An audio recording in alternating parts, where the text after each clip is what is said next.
राधे राधे दोस्तों। आज हम आपको सुनाएंगे एक राजकुमार और उसके मित्र की कहानी। क्यों राजकुमार के मित्र ने राजकुमार की आंखें निकाल ली। अगर आप हमारे चैनल पर नए हैं तो प्लीज़ हमारे चैनल को लाइक करें, सब्सक्राइब करें और शेयर करें। बहुत समय पहले की बात है। एक रामगढ़ नाम का राज्य था। उसमें एक राजा राज्य करता था। राजा का राज्य बहुत दूर दूर तक फैला था और राजा भी बहुत ही दयालु था। वह अपनी प्रजा की भलाई के लिए दिन रात कार्य करता था। रूप बदलकर राज्य में घूमता था ताकि कोई उसकी प्रजा में कोई दुखी ना हो। जिस किसी को मदद की जरूरत होती थी उसको राजा बहुत मदद करता था। इसलिए उसके राज्य में चारों तरफ से शांति थी। सब लोग राजा का गुणगान करते थे। राजा का एक पुत्र था जो शादी के बहुत दिनों बाद हुआ था। इसलिए राजा रानी अपने पुत्र को बहुत प्यार करते थे। रानी थी जो वह भी बहुत ही संस्कारी थी, भगवान का नित्य पूजन करती और कोई भी उसके द्वार पर ब्राह्मण साधु जो भी आता वह कभी खाली हाथ नहीं जाने देती थी।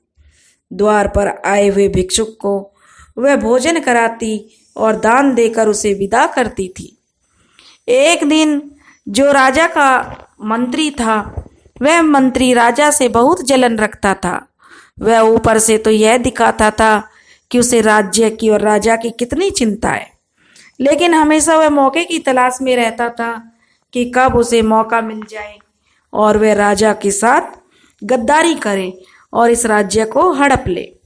मंत्री के भी एक ही बेटा था। अब मंत्री की इतनी हिम्मत नहीं थी कि वह राजा को सीधे सीधे कह सके, इसलिए वह राजा के आगे बिल्कुल चापलूस रहता था। बिल्कुल एकदम से ऐसा मंत्री बना हुआ था कि राजा को उस पर बहुत विश्वास था। राजा यह समझ ही नहीं सकता था कि यह मंत्री ऐसा भी सोच सकता है।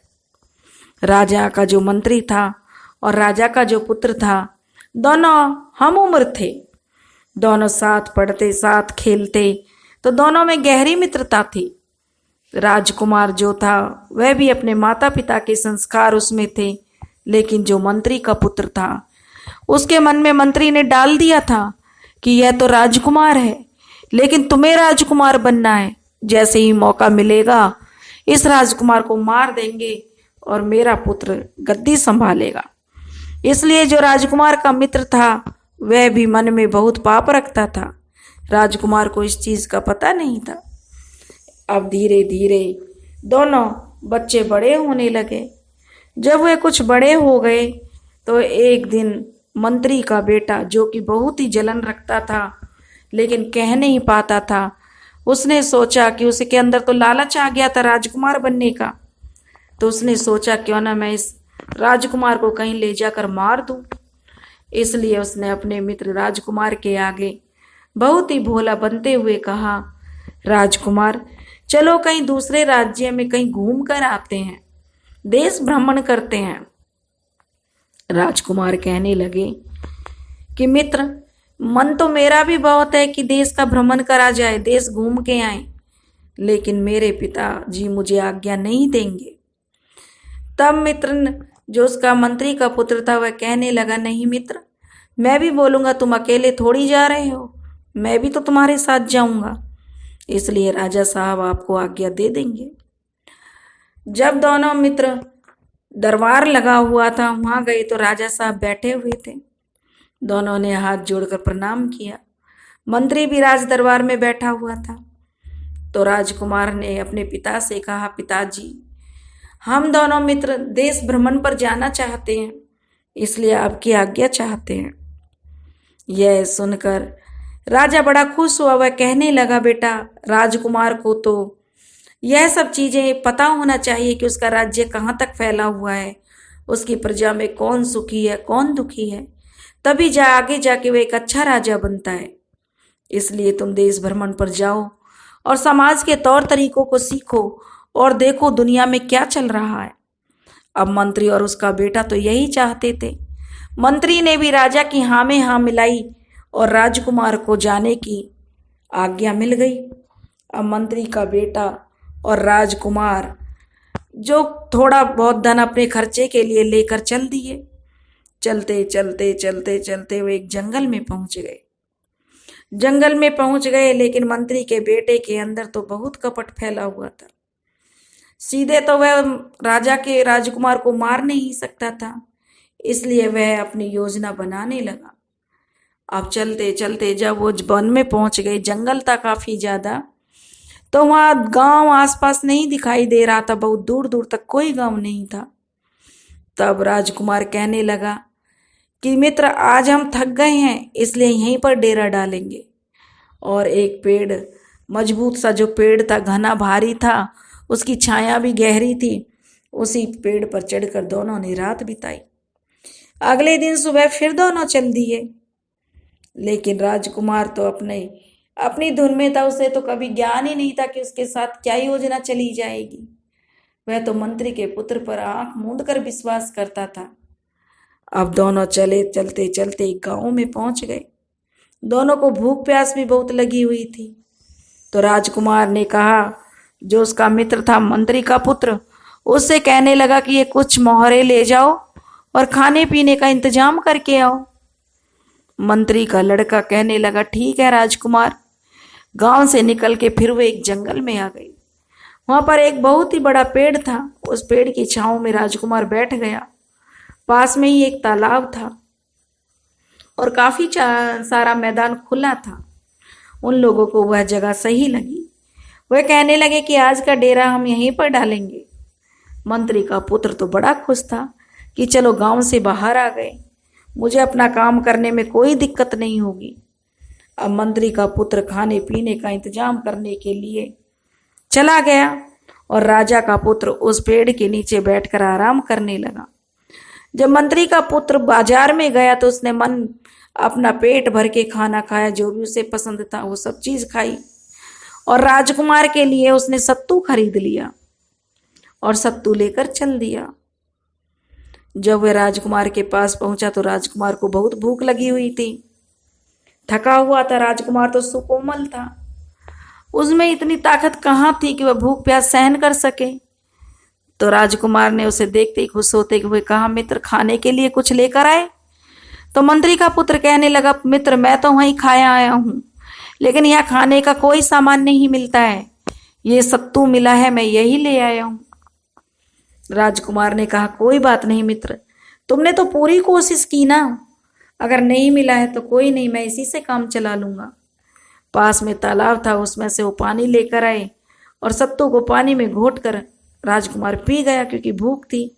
जब भूख लगती है तो सूखे टिक्कड़ भी जो अच्छे लगते हैं, 56 भोग तो बहुत दूर की बात है, सूखे टिक्कर भी दिखाई दे जाएंगे तो लोग उनको भी खा लेंगे, क्योंकि भूख बहुत ही बुरी चीज होती है।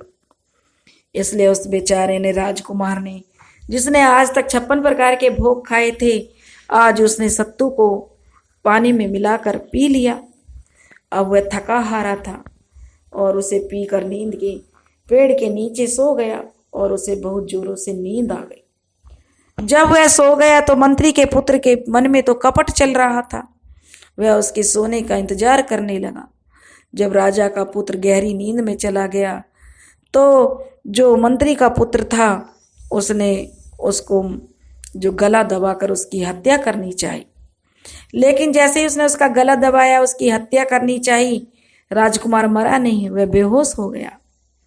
और चाकू लेकर मंत्री के पुत्र ने राजा के पुत्र की आंखें निकाल ली और उनको अपने पास रख लिया और उसकी खूब पिटाई की ताकि उसमें कोई सांस बचे तो मर जाए, और उसे मरा हुआ छोड़कर उसका सारा धन लूटकर वहां से चल दिया।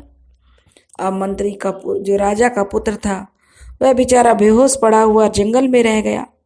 मंत्री का पुत्र सोचने लगा कि वैसे तो मैंने इसे मार दिया है, अगर यह जिंदा भी बच गया तो जंगली जीव जंतु इसे आकर खा जाएंगे। यह सोचकर वह जंगल से जल्दी जल्दी बाहर चला गया। राजा का पुत्र वहीं पर बेहोश पड़ा हुआ था। तभी धीरे धीरे कई घंटे बाद उसकी चेतना लौटी। तो वह समझ गया था कि उसके साथ क्या हुआ है। वह आंखों से देख नहीं पा रहा था कि उसकी आंखें निकाल ली गई हैं। तभी वह शांत पड़ा हुआ था। तभी उस पेड़ पर, जो कि एक बड़ का पेड़ था, उस पर दो चिड़िया बैठी हुई थी। दोनों चिड़िया आपस में बातें कर रही थी। पहली चिड़िया कह रही थी, बहन कुछ बताओ। तो दूसरी चिड़िया कह रही थी, बहन क्या बताऊं, अब कुछ तो सुना जिससे कि समय पास हो जाए। तब पहली चिड़िया कहती है कि देख रहे हो, यह बेचारा राजकुमार है, आज इसकी क्या दुर्दशा हो गई है। और जो मंत्री का बेटा है वह इसे धोखा देकर भाग गया। आजकल तो यारी में भी दगा हो गई है। लोग यारी के किस्से गाते थे, लेकिन आजकल तो दोस्ती भी भरोसे लायक नहीं रही है। यह चिड़िया आपस में बातें कर रही थी। जो राजकुमार था वह पंछियों की बातें समझता था। वह धीरे धीरे बेहोशी के नाटक करता हुआ उनकी बातें सुनने लगा। तब वह चिड़िया कहने लगी, बहन, जो कोई भी अंधा व्यक्ति इस बड़ के जो पेड़ है, इसके जो पत्ते तोड़ेगा और उसमें जो दूध निकलेगा उसको अपनी आंखों से लगा लेगा तो वह आंखों से देखने लगेगा, उसकी आंखें वापस हो जाएंगी। दूसरी बात बहन यह है कि जो कोई इस पेड़ के नीचे खुदाई करेगा तो इसमें बड़ी अपार धन संपदा भरी हुई है। बहुत ज्यादा खजाना इस पेड़ के नीचे है, वह उसका हो जाएगा। और तीसरा यह है कि जो यहाँ जंगल है और ये खुला मैदान है, जो ये टीला बना हुआ है, इस पर रोज बाघ और बाघिन आते हैं और आकर वे यहाँ पर बैठते हैं और इस धन की रखवाली करते हैं और फिर अपने शिकार की तलाश में चले जाते हैं। इसलिए यहाँ कोई डर के मारे भी नहीं आता है। और चौथी बात मेरी यह है कि जो कोई भी इस पेड़ पर, जो सुनहरी चिड़िया आती है, बहुत अच्छा गाना गाती है, जो कोई भी व्यक्ति उस चिड़िया को मारकर उसे भूनकर खा जाएगा, वह उसका शरीर में इतनी ताकत हो जाएगी कि वह बलशाली हो जाएगा, उसका शरीर वज्र के समान हो जाएगा। राजा का पुत्र लेटा लेटा ये सारी बातें सुन रहा था, क्योंकि वह जो शिक्षा ले रहा था उसमें पंछियों की भाषा भी सिखाई जाती थी। अब वह धीरे धीरे हाथों से टटोलता हुआ, सहारा लेता हुआ पेड़ के तने तक पहुंच गया और धीरे धीरे अंदाजे से ही उस पेड़ पर चढ़कर बैठ गया। तभी उसे याद आया कि चिड़िया ने कहा है कि पेड़ का पत्ता तोड़ने से जो दूध निकलेगा उसे आंखों पर लगाने से उसकी आंखें आ जाएंगी। तो उसने तुरंत एक पत्ता तोड़ा, हाथ लगाकर देखा तो उसे चिपचिपा सा लगा। तो वह समझ गया कि इस पत्ते का दूध है और उसने उंगल से लेकर अपनी दोनों आंखों में काजल की तरह लगा लिया। तो देखते ही देखते राजकुमार की आंखें आ गईं, आंखों में रोशनी आ गई। राजकुमार यह देखकर बड़ा प्रसन्न हुआ। अब वह बनी मन ईश्वर का धन्यवाद कर रहा था। अब वह उस पेड़ पर बैठकर उस चिड़िया का इंतजार करने लगा, जो सुनहरी चिड़िया आकर गाना गाती है। वह 1-2 दिन उसी पेड़ पर चढ़ा रहा। सुनहरी चिड़िया आती, गाना गाती और चली जाती। वह जब पूरी तरह उसके शरीर में थोड़ी जान आ गई, तब उसने अगले दिन उस चिड़िया को पकड़ा और उस चिड़िया को मारकर भून कर खा गया। तो उसके शरीर में पहले से ज्यादा ताकत आ गई। उसका शरीर बहुत शक्तिशाली बन गया, क्योंकि वह कई दिन का भूखा प्यासा था, तो भी उसे शिकार मिल गया था। अब उसे चिड़िया की वह बात याद आई कि जो इसके नीचे धन गड़ा हुआ है। वह बोला कि जब दोनों बातें चिड़िया की सत्य निकली हैं, तो यह बात भी सत्य निकलेगी। राजकुमार बहुत चतुर था, चालाक था, लेकिन यारी में ही उसने धोखा खाया था, यह वह नहीं जानता था। अब वह उस गांव की तरफ चल दिया। चलते चलते वह गांव में पहुंच गया और उस गांव के लोगों से पूछने लगा, क्या इस गांव में कोई मजदूर मिलेगा? तो गांव के काफी सारे लोग इकट्ठा हो गए कि हमें मजदूरी दे दो, हम मजदूरी कर देंगे। वहां से वह 2-4 आदमी लेकर उस पेड़ के नीचे पहुंचा और कहने लगा कि यहाँ पर खुदाई करो। खुदाई करने से चिड़िया की बात सच निकली, वहां पर अपार धन संपदा थी। राजकुमार ने सारे हीरे मोती, धन दौलत जो भी थी सब निकलवा ली और एक एक मोहर उन मजदूरों को देकर विदा कर दिया। मजदूर सोने की मोहर पाकर बड़े खुश थे। वे उस लड़के को, राजकुमार को दुआ देते हुए वहां से चले गए। अब राजकुमार बड़ा प्रसन्न था। अब राजकुमार उस राज्य के जो राजा था उसके पास गया और कहने लगा कि राजा साहब, मुझे नौकरी पर रख लो, मैं आपकी कोई नौकरी कर दिया करूंगा। लेकिन उसके चर्चे तो खूब दूर दूर तक फैले हुए थे। राजा कहने लगा, पहले अपना परिचय दो। राजा ने, जो राजकुमार ने अपना परिचय दिया, तो राजा उसके पिता को जानता था। उनमें बहुत गहरी रिश्तेदारी थी, बहुत गहरी मित्रता थी। तो राजा ने उस लड़के को अपने घर में रख लिया और उसकी जो बेटी थी, बेटी को देखकर राजकुमार मोहित हो गया। और जो लड़की थी वह भी राजकुमार को देखकर बहुत खुश थी, बहुत उस पर मोहित थी। राजा सोचता कि मेरी बेटी का विवाह अगर इसी रोहित के साथ हो जाए तो मेरी बेटी खुश रहेगी, लेकिन मैंने अपनी जवान दे रखी है, इसलिए इस बात को कैसे सही करूं। तब उस लड़के ने राजा को अपना सारा पता सही सही बता दिया। तो राजा यह जानकर बड़ा प्रसन्न हुआ कि यह तो वही राजकुमार है जिसके साथ मैं राजकुमारी की शादी करना चाहता था। राजकुमार की शादी राजकुमारी से हो गई। राजकुमार के पास काफी धन दौलत थी। कुछ राजा ने भी दान दहेज में खूब सारी धन दौलत, हाथी घोड़े, सैनिक दिए, दास दासियां दी। तो राजकुमार तो एक रियासत का राजकुमार बन गया। बहुत अच्छा उसका नाम था।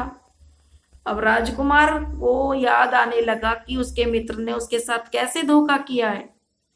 तो वह अपनी पत्नी से कहने लगा कि प्रिय, हमारे पास भगवान का दिया हुआ सब है, धन दौलत, हर चीज से खुशी हैं हम। इसलिए मैं चाहता हूं कि तुम चौराहे पर बैठकर शाम के समय दान दिया करो। जो कोई भी उधर से निकले उसे दान दिया करो। तो यह सुनकर राजकुमारी बड़ी प्रसन्न हुई। कहने लगी, जी जरूर, हमारे पास इतना माल है, अगर मैं दान करूंगी तो मेरी आत्मा को भी शांति मिलेगी और मेरे जो पूर्वज हैं उनको भी शांति मिलेगी। अब वह राजकुमारी रोज शाम को चौराहे पर बैठ जाती और जिसको जो जरूरत होती उसकी दान करती, क्योंकि जो राजकुमार था वह जानता था कि मंत्री का बेटा लालची है, वह एक ना एक दिन इधर से जरूर गुजरेगा और तब मैं उसे पकड़कर पूछ लूंगा। यही उसकी युक्ति थी राजकुमार की। अब राजकुमारी जब दान करती, रोज दान करती, तो एक दिन मैला सा कपड़ा ओढ़े हुए वजीर का लड़का, जो मंत्री का लड़का था, वह उसी के पास आया और उसके पांव पूज कर कहने लगा कि मैं कई दिनों से भूखा हूं, मुझे कुछ दान दे दीजिए। उसे देखकर राजकुमार तुरंत पहचान गया कि यह तो वही मंत्री का बेटा है। अब पैसे धेले खत्म हो गए होंगे तो अब यह यहाँ आ गई है, क्योंकि यहाँ आएगा ही, उसके पैसे धेले खत्म हो जाएंगे तो यहाँ जरूर आएगा। वो कहीं ना कहीं ऐसी जगह जरूर जाएगा, क्योंकि घर जाएगा तो राजा पूछेगा कि मेरा बेटा कहाँ है। तो उसके पिता ने प्लान बनाया था कि जब तक मैं राजा को न मार दूं तुम राज्य में मत लौटना। अगर बिना राजकुमार के तुम अपने राज्य में लौटोगे तो राजा तुम्हें फांसी की सजा दे देगा। इसलिए वह राज्य में तो जा नहीं सकता था। इसलिए वह भूख प्यास से व्याकुल था। जो धन दौलत थी सब खर्च हो गई थी। इसलिए वह, किसी ने जब उसको बताया कि भीख मांगने से क्या होता है, उस राज्य में जाओ, वहां की राजकुमारी मन मांगी मुरादें पूरी करती है, सबको धन दौलत बांट रही है। यह जब उसने सुना तो राजकुमार का जो मित्र था वह उसी ओर चल दिया, क्योंकि वह राजकुमारी को तो जानता नहीं था जिससे राजकुमार का विवाह हुआ है। वह आकर उससे भिक्षा मांगने लगा, लेकिन राजकुमार वह उसे देख रहा था। राजकुमार ने उसे तुरंत पहचान लिया कि यह वही मंत्री का बेटा है जिसने मुझे मरने के लिए छोड़ दिया। राजकुमार अब उसके पास आया तो राजकुमार को देखकर मंत्री का बेटा सकपका गया। वह समझ गया कि अब तुझे फांसी की सजा जरूर होगी, लेकिन राजकुमार ने उसके ऊपर जाहिर नहीं होने दिया कि जो कुछ भी हुआ उसमें मंत्री के बेटे का हाथ है। तब एक दिन, 2-3 दिन हो गए वह वहीं खाना खाता और रहता। जो राजकुमार उसके सामने आया तो राजकुमार को देखकर तो उसकी सिट्टी पिट्टी गुम हो गई थी। लेकिन राजकुमार ने उसके आगे अनजान बनते हुए कहा कि दोस्त, तुम आज तक कहाँ थे? कितने दिनों से मैं तुम्हें ढूंढ रहा हूँ, लेकिन तुम मुझे कहीं नहीं मिले। आया तो वह समझ गया कि राजकुमार ने मुझे पहचान लिया है और यह मुझे अब सजा देगा। लेकिन राजकुमार ने अनजान बनते हुए उससे गले लगाया और कहा, मित्र तुम कहाँ थे? मैंने तुम्हें कितना ढूंढा, पता नहीं मेरे साथ किसी अनजान व्यक्ति ने यह क्या कर दिया। मुझे मरने के लिए छोड़ दिया था। मैंने सोचा कि कहीं मेरा मित्र तो उन लोगों ने नहीं मार दिया, शायद कोई डकैत वकैत आए होंगे, मुझे कुछ पता नहीं उस रात के बारे में। मंत्री का बेटा समझ गया कि राजकुमार जरूर मेरे साथ कोई खेल खेलना चाहता है, भला ऐसे कैसे हो सकता है।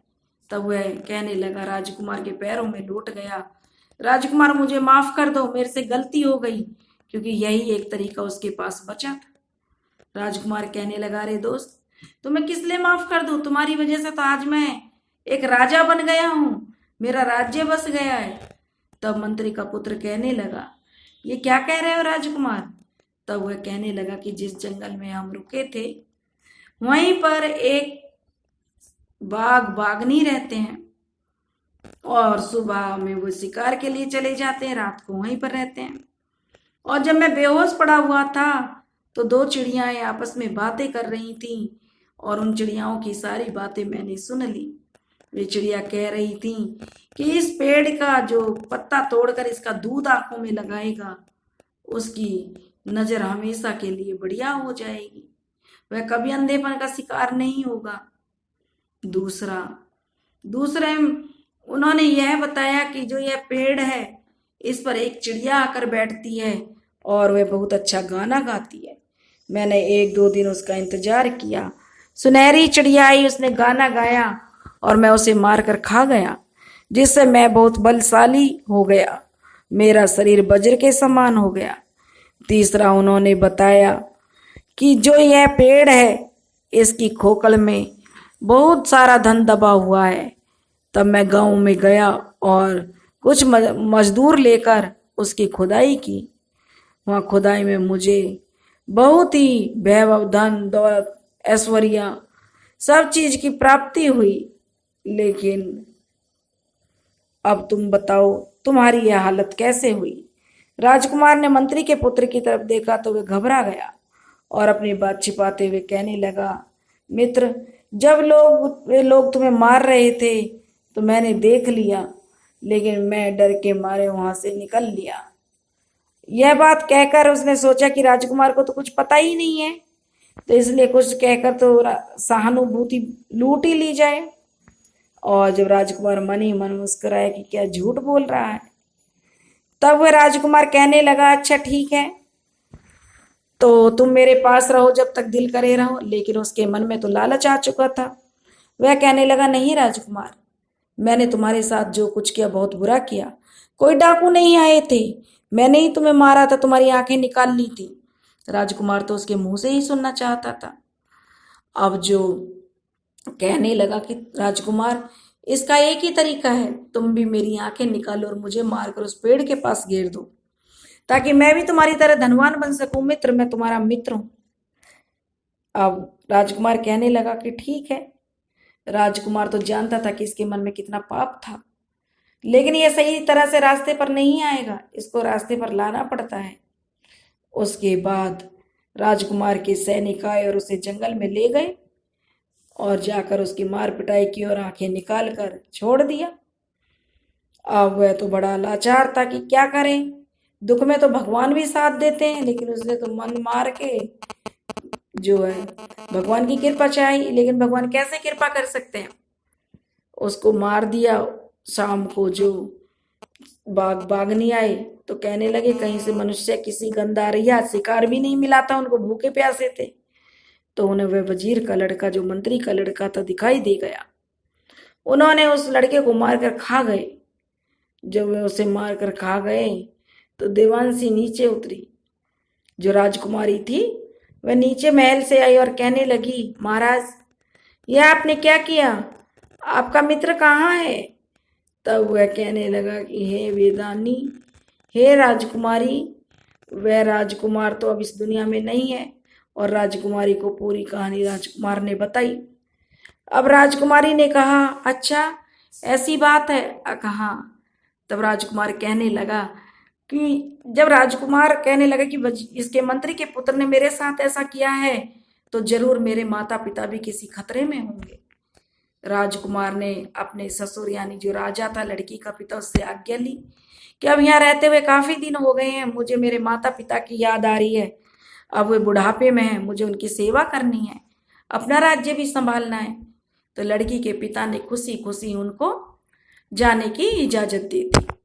अब राजकुमार अपनी पत्नी को लेकर जब राज्य में पहुंचा तो वहां मंत्री ने राजा को बंदी बनाकर कैद में डाल रखा था। उनके बड़े बुरे दिन चल रहे थे।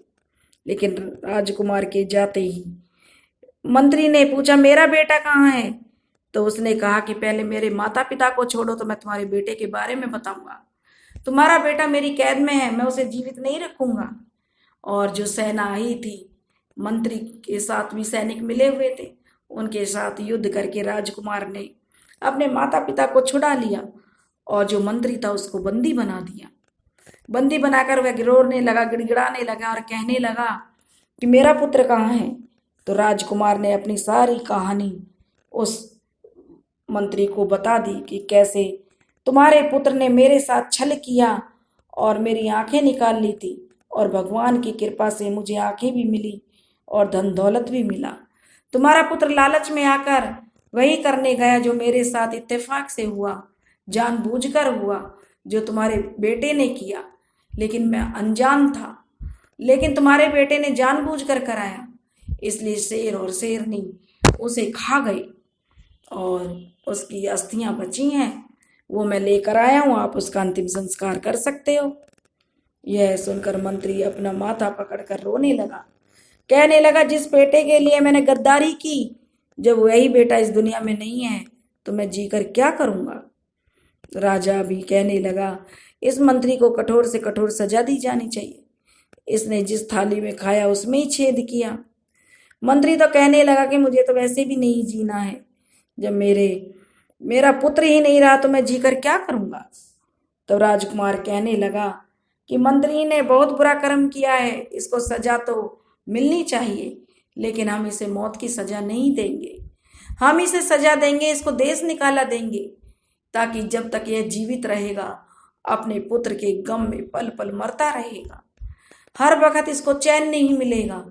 इसको कम से कम इतना तो इसको भान होना चाहिए कि गद्दारी इसने किसके साथ की। जो लोग इसे इतना बढ़िया समझते थे, अपना परिवार का अंग समझते थे, उनके साथ इसने गद्दारी की, तो अब इसका फल तो इसे भुगतना ही पड़ेगा। क्योंकि इसे रास नहीं आ रहा था राजमहल में रहना और मंत्री का पद मिला हुआ था, इसे तो राजा ही बनना था। अब राजा को अपने बेटे की बात उचित लगी और मंत्री को देश निकाला दे दिया। मंत्री अब दर दर भटकने लगा, अपने बेटे की याद में वह रोता रहता, और ऐसे दिन बीत रहे थे और मंत्री जो था वह पागल हो गया, उसकी दिमागी हालत खराब हो गई। उधर राजकुमार राजकुमारी बड़े सुख चैन से अपने राज्य में रहने लगे। अब राजा बूढ़ा हो गया था तो वह कहने लगा, मेरा राजकुमार सब तरह से योग्य है, इसलिए मैं अपने राजकुमार को राजा घोषित करता हूँ। राजा ने अपने राजकुमार को राजा घोषित कर दिया और उनकी जिंदगी चैन से बीतने लगी और वे खुशहाल जिंदगी जीने लगे। दोस्तों, किसी के साथ बुरा करते हैं तो उसके साथ बुरा ही होता है। इसलिए अगर आपको हमारी कहानी पसंद आई हो तो प्लीज़ हमारे चैनल को लाइक करें, सब्सक्राइब करें और शेयर करें। राधे राधे।